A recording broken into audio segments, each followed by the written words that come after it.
Hello everyone and welcome to our latest war recap. It's just a regular spin we went on and we managed to match with JTJ. Hang on, there you go. Managed to match with JTJ, which is quite nice because they're pretty similar caliber to us. Another, experienced war clan, fair play. It's quite a nice to randomly spin them out of the blue. Again, it's starting to be a bit of a common occurrence for us, but our low nines had a bit of a shoddy war, to be honest. Not a fantastic performance really from the bottom 10. We had a lot of cleanup in the higher levels, but a bit disappointing, to be honest. Something we do need to work on, and we are getting to work on this. We've got an in-house scrim coming up next, and after we've done with that, I think we're going to be cracking on with a bit of training up. Anyway, onwards and upwards. First, I think we're going to show a sexy triple on their top 9 by Drogon. Drogon's actually a 10 with us, but if you actually look at what he's bringing to the party, it's completely Town Hall 9 attack. Even down to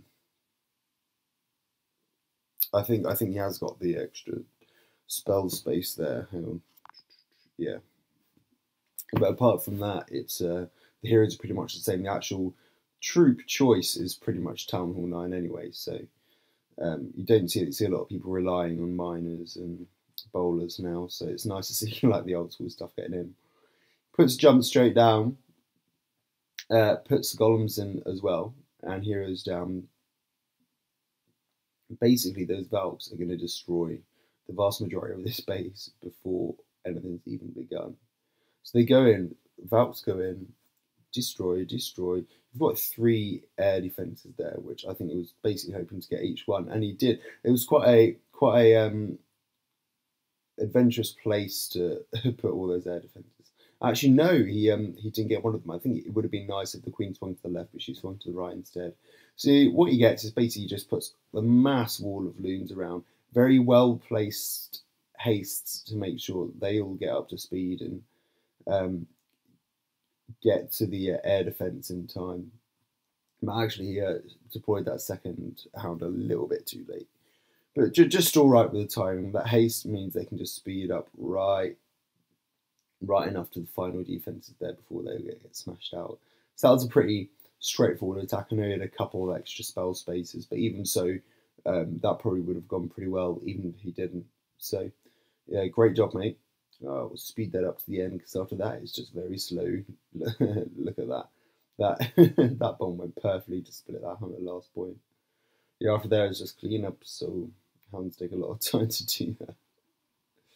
Yeah, great job, mate. Next, Dusky.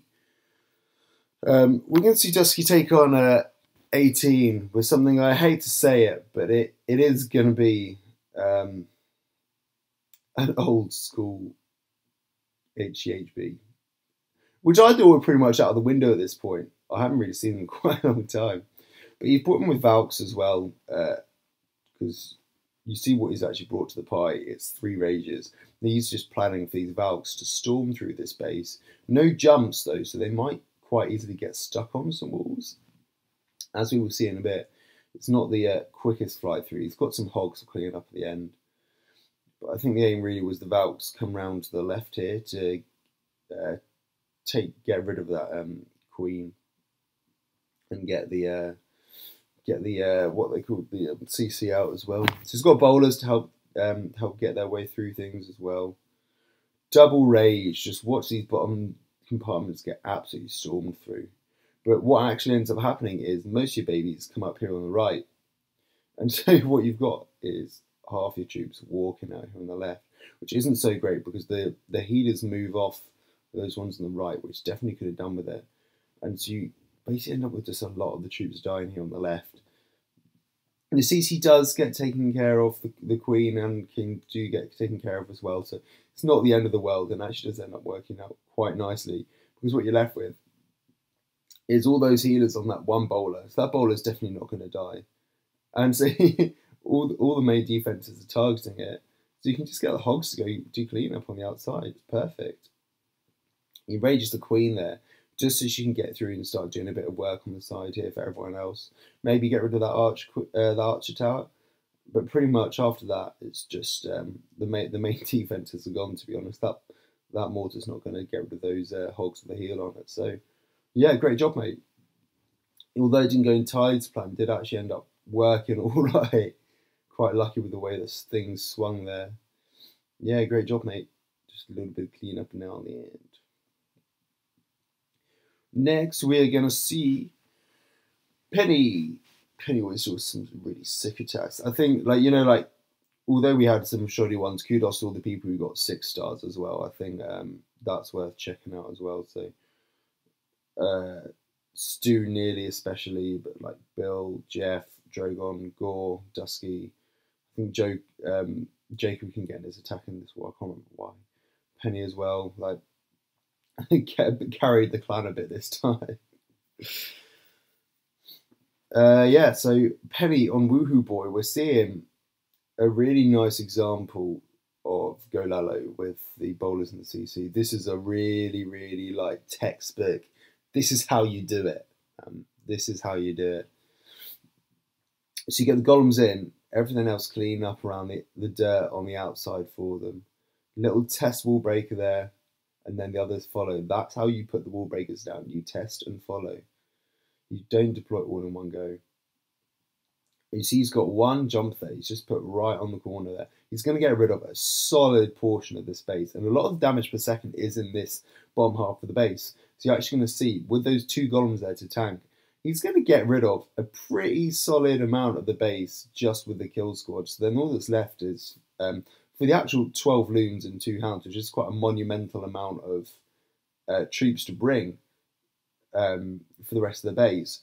Look at all the work he gets done. Look at the value out of that kill squad. I think mainly because he brought that jump and the second golem to tank for it. The bowlers didn't die out straight away. He actually managed to get the queen to take out that final air defense. So all that's left for 2 hounds is so much left to do, really. So much left to take out even, and not enough defenses for it. It's more than enough. Can even swag that haste at the end. He definitely doesn't need it, although I think he might use it. I can't quite remember. No, I don't think he needs to. See, after that, pretty good job. I mean, that's a perfect example of attack that just goes accordingly to plan, and you just got more than spare left at the end. Look at that. He had 2 loons, I think. Another, yeah, swag that. You deserve to swag that. Yeah, that was a solid attack. Good job, mate. Next,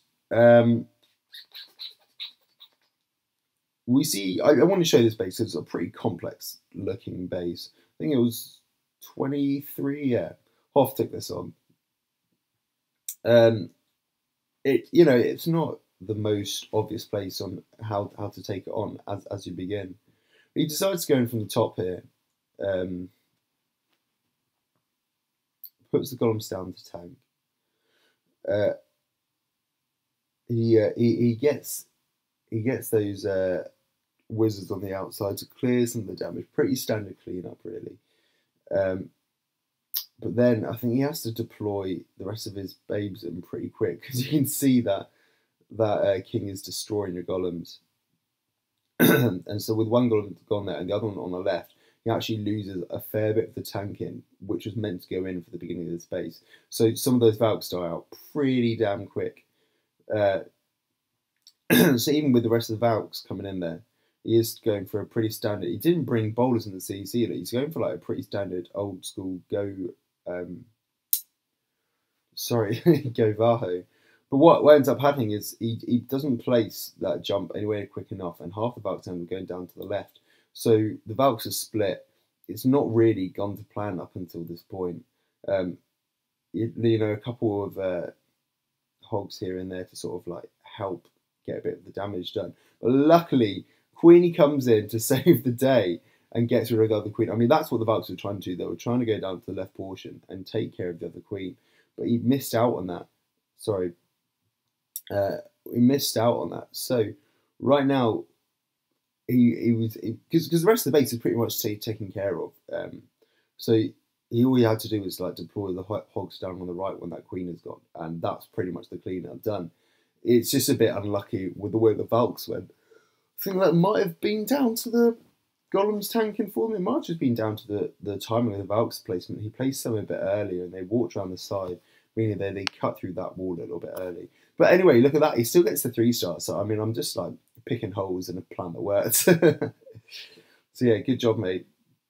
Final plan, I think it's going to be my favourite attack of this war. It was pretty sick. I like this one a lot. It was Touch and Andy took on basically a Quadlalo had a goal in the CC. Basically does some cleanup around that. Goes in almost suicide heroes. Because that Golem's just tanking for them. So it is pretty much a suicide to get rid of the